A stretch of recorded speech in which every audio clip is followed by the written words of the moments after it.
New Durga jewellers Sirsa.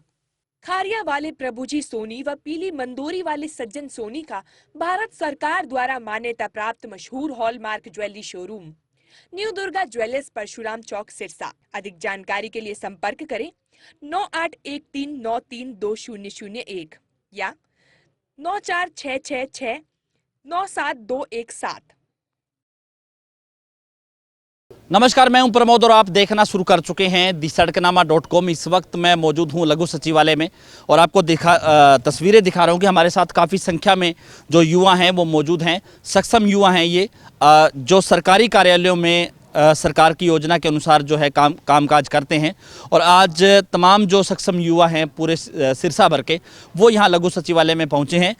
मुख्यमंत्री के नाम जिला उपायुक्त को ज्ञापन सौंपा जाएगा और क्या कुछ मांगे हैं उसको लेकर के हमारे साथ जिला प्रधान हैं पवन कसवा, हम उनसे चर्चा करेंगे। और हम आपको बता दें कि हाल ही में हरियाणा सरकार ने कौशल निगम एक जो है विभाग है वो बनाया है।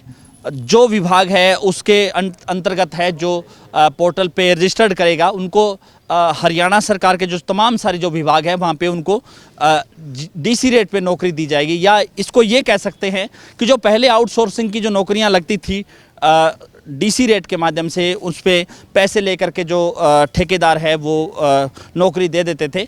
सरकार ने वो बीच का रास्ता बंद करने के लिए, ताकि युवा हैं वो ठगी का शिकार ना हो, उसको लेकर के ये कौशल निगम बनाया। लेकिन कौशल निगम बनाया गया है तो ये जो सक्षम युवा हैं, जो तमाम जो अलग अलग विभागों में जो नौकरी करते हैं, यानी कि जो नौकरी नहीं कह सकते इसको, कुछ घंटे काम करते हैं, करीब 100 घंटे ये लोग काम करते हैं, तो ये कह रहे हैं कि इनको प्राथमिकता दी जानी चाहिए क्योंकि इनका एक्सपीरियंस है सरकारी कार्यालयों में जॉब करने का। दूसरा, जब पोर्टल पे रजिस्टर्ड किया जाता है तो सक्षम युवा का है कोई कॉलम नहीं आता है। इसके साथ साथ जो युवा हैं वो अतिरिक्त समय नौकरी करने की भी मांग करते हैं। हमारे साथ पवन कसवा हैं, हम उनसे चर्चा करेंगे। बाकी सिलसिलेवार तमाम युवाओं से हम बातचीत करेंगे। सर, क्या कुछ कहना चाहेंगे जिसको लेकर के आज जिला उपायुक्त कार्यालय के पास आप पहुँचे? धन्यवाद सर आपका, हमारी आवाज़ को जनता तक पहुंचाने के लिए और सरकार तक पहुंचाने के लिए। धन्यवाद। ठीक है सर, हमारी जब सक्षम योजना स्टार्ट हुई थी नवंबर 2016 के अंदर, तो जब नए सक्षम में आए थे तो हमें ये नहीं पता था कि सक्षम में योजना क्या है। और ये सरकार ने फ़ायदे गिनाए थे भी हम सक्षम को 100 घंटे काम देंगे महीने के और 3 साल तक आपको काम दिया जाएगा। तो ये कि आप साथ के साथ अपनी पढ़ाई कंटिन्यू कर सकेंगे और अपना मतलब अपनी गुजारा कर सकेंगे। पर जब हम पता लगे भी जो सक्षम में आ गया वो रेगुलर स्टडी नहीं कर सकता, ठीक है ना, इसके बाद कहीं जॉब नहीं कर सकता। तो जो बंदा आ गया वो फंस गया इसके अंदर। आया तो वो अच्छे मनसूबे के साथ था, भी अपने घर का अपने घर वालों का गुजारा कर लेगा अच्छे से और अपना इनकम भी निकाल लेगा जो भी है। तो उन्होंने, सरकार ने कंडीशन रख दी आते ही भी आप 3 साल ही सक्षम में रहोगे, 3 साल बाद आपको रिटायर माना जाएगा। तो हमने बार बार जैसे सरकार के पास पहुंचे, अपनी बार बार मांगे उठाई। आज से 3-4 साल पहले हमने यूनियन बनाई, पूरे हरियाणा के अंदर यूनियन चल रही है अपने, और सिरसा के अंदर भी हरियाणा सक्षम यूनियन सिरसा के नाम से यूनियन चल रही है। तो हम सरकार के पास जैसे मुख्यमंत्री के पास भी पहुँचे और बाकी जिले भर के जितने भी छोटे मोटे मंत्री जो भी है और डिप्टी सीएम से भी हम 3-4 बार मिले हैं। उन्होंने बस आश्वासन दिए कोरे और अपने कुछ वायदे की सरकार के हमारे सामने रखे भी, हम आपकी ये मांगे पूरी कर लेंगे, पर वो चुनावी वादे रह गए और उन्होंने अमल नहीं किया उस पर। तो हमारी जो अभी उन्होंने सरकार ने क्या किया है कि हरियाणा रोजगार कौशल निगम नाम से एक डिपार्टमेंट बनाया है। उस डिपार्टमेंट में वही बंदा फार्म भर सकता है जिसके पास कोई एक्सपीरियंस लेटर हो। और हम सक्षम जब जाते हैं तो हमें कोई भी एक्सपीरियंस लेटर नहीं मिलता किसी काम का। भी आपने गवर्नमेंट डिपार्टमेंट में काम जरूर किया है, आप ठीक है आपने कर लिया, पर हम किस वे में आपको दें, क्योंकि आपके ना तो कच्चे कर्मचारियों की श्रेणी में सक्षम को माना जाता और ना सक्षम को कहीं और मतलब कि ये समझा जाता भी ये सक्षम, क्योंकि 2-2, 3-3 महीने का कहीं काम मिलता है तो वो एक कंटिन्यूटी नहीं मिलती किसी डिपार्टमेंट में। तो वो डिपार्टमेंट वाले भी कहते हैं अब आपको 2-3 महीने का एक्सपीरियंस दे सकते हैं ज़्यादा से ज़्यादा जी। तो हमारी ये मांग है कि सक्षम के लिए कॉलम आए और उसमें सक्षम के लिए सीधा उसको एक्सपीरियंस प्राथमिकता बच जाए जी। धन्यवाद। कुछ और युवा हैं हमारे साथ, क्या कुछ कहना चाहेंगे जिसको लेकर के आज यहाँ पे लघु सचिवालय में एकत्रित हुए हैं? यस सर, जैसे है ना, अब सक्षम युवा सरकार ने निकाली थी एक स्कीम कि इसके द्वारा सभी जितने भी सक्षम युवा है उनको रोजगार दिया जाएगा।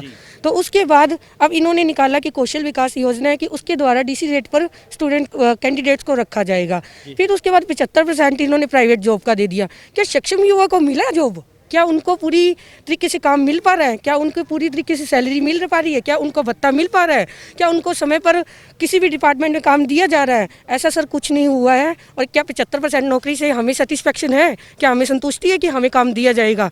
कोई सैलरी नहीं है इनकी फिक्स, कोई टाइम पर काम नहीं है इनका। मेरी सरकार से यही है कि जो युवा है, आज का जो हरियाणा का युवा है, उसको बेवकूफ़ ना बनाया जाए, उसे टाइम पर काम दिया जाए, उसका जो भी एक्सपीरियंस है उसे दिया जाए और आने वाले समय में उसके फ्यूचर का ध्यान दिया जाए। बस सही। तो इसमें जो सक्षम हैं 12वीं से लेकर के बीए, ग्रेजुएट और पोस्ट ग्रेजुएट तमाम युवाओं को मिलता है इसमें?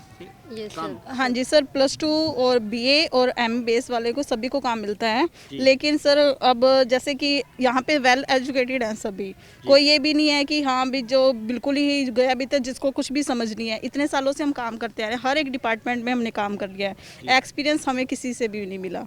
और अब बिल्कुल बेरोजगारी के धक्के खा रहे हैं। जिस टाइम काम करते थे उस टाइम चलो फिर भी गुजारा हो जाता था, लेकिन अब भत्ते आए को भी हमारे 3-4 महीने हो जाते हैं, वो भी नहीं आता है। और जो काम करने वाले कैंडिडेट है, जैसे कुछ तो बाहर हो गए, मैं भी खुद बाहर हो गई हूँ यहाँ से, लेकिन जो काम करने वाले कैंडिडेट है उनको अभी तक काम नहीं मिला। 2-2 साल हो जाते हैं, उनके पास मैसेज तक नहीं आता है। तो अब वो बेचारे बस यही हैं कि हम इकट्ठे हो जाते हैं, लेकिन हमारी मांग कोई भी आगे तक नहीं पहुँचती है। और अगर अब भी नहीं पहुँची तो हम जैसे किसान धरने पे बैठे हैं और हम भी ऐसे ही करेंगे।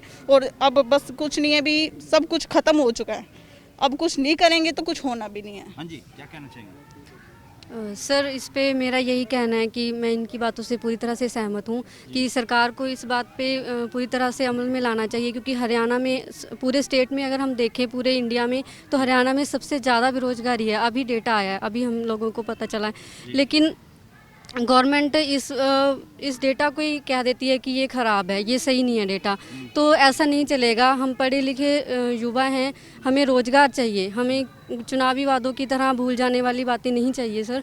और हम पूरा साल हो जाता है, हमें काम नहीं मिलता, 2-2 साल हो जाते हैं। 100 घंटे जब काम मिलता है, पूरे साल भर में मिलता होगा 100 घंटे? नहीं सर, या 100 घंटे काम ही मिलता है टोटल? नहीं सर, ये 1 महीने में 100 घंटे के लिए काम मिलता है। और सर मैं खुद, मेरे को 15 मंथ्स हो गए हैं, मुझे अभी तक कोई भी किसी भी डिपार्टमेंट में कोई काम नहीं मिला है। तो सर ये तो हमारे साथ ज़्यादती है ना सर, कि एटलीस्ट हमें सक्षम में तुमने लिया है तो एटलीस्ट हमें प्रॉपर काम तो दिया जाए। फिर या तो लेना ही नहीं चाहिए। और फिर अब इन्होंने +2 वालों के लिए भी एप्लीकेबल कर दिया कि सक्षम में आओ। जब तुमसे पोस्ट ग्रेजुएशन और ग्रेजुएशन ही नहीं संभाली जा रही, तो तुम +2 वालों को कहाँ से काम दे दोगे? तो सर यही है हमारी कि एटलीस्ट हमें, चलो ठीक है 3 साल का हमें कम से कम एक्सपीरियंस तो दो कि हम आगे किसी चीज़ के लिए अप्लाई कर सके उसे, या फिर हमें DC रेट पे करें। हाँ जी, बस मेन यही डिमांड है हमारी कि जो पोर्टल खुला है रोज़गार वाला, उसके ऊपर हमें जो सक्षम में जो काम कर चुके हैं ना, एक्सपीरियंस के लिए या तो उन्हें एक्सपीरियंस दे के अप्लाई किया जाए, या फिर उन्हें सक्षम के लिए एक कॉलम बना दो, उसके हम अंदर जो है हम उसके अंतर्गत अप्लाई कर सके और DC रेट पे हमें सेट कर दो। बस इतना ही चाहिए हमें, ज़्यादा मेन तो। हाँ जी, आप भी कहेंगे कुछ? हाँ जी, तो ये जो पोर्टल बनाया गया है, आपकी ये जो मांगे हैं कि एक तो उनको एक्सपीरियंस लेटर दिया जाए, दूसरा उनको जो है काम है सक्षम के तौर पे उनको पूरा, हाँ जी, एज बढ़े। हाँ जी सर सक्षम में एज बढ़ा दो जी, हाँ जी। 35 हाँ जी, इस वाली जो 3 और 35 की कंडीशन है ना सर, ये खत्म होनी चाहिए। क्योंकि 3 साल के बाद कोई काम नहीं कर सकता। 35 साल जिसकी हो जाती है उसको भत्ता भी नहीं मिलता, ना उसको काम मिलेगा। यानी कि 35 साल वाले जो 58 एज वाले रिटायर्ड होते हैं ना, हम 35 साल में ही रिटायर्ड हो गए हैं। ये है सर। इसमें जैसे डिस्टेंस एजुकेशन जिसने पढ़ाई कर ली ना सर, या जो अदर स्टेट से पढ़ के आया बंदा, उसको सक्षम में फार्म ही नहीं अप्लाई नहीं कर सकता, क्योंकि उसको वैलिड नहीं माना जाता, उसको हरियाणा का नागरिक ही नहीं माना जाता। तो वो बेचारा गरीब आदमी +2 उसने अगर की है, उसके बाद उसने प्राइवेट कहीं से की है, तो अपना घर का गुजारा करने के लिए कहीं जॉब कर की है, तो उसमें उसका क्या शुरू, उसको भी शामिल किया जाए सक्षम। धन्यवाद। तो ये थे हमारे साथ सक्षम युवा, और इनकी जो तमाम मांगे हैं वो भी मैं आपको पढ़ करके सुना देता हूँ कि क्या कुछ मांगे हैं।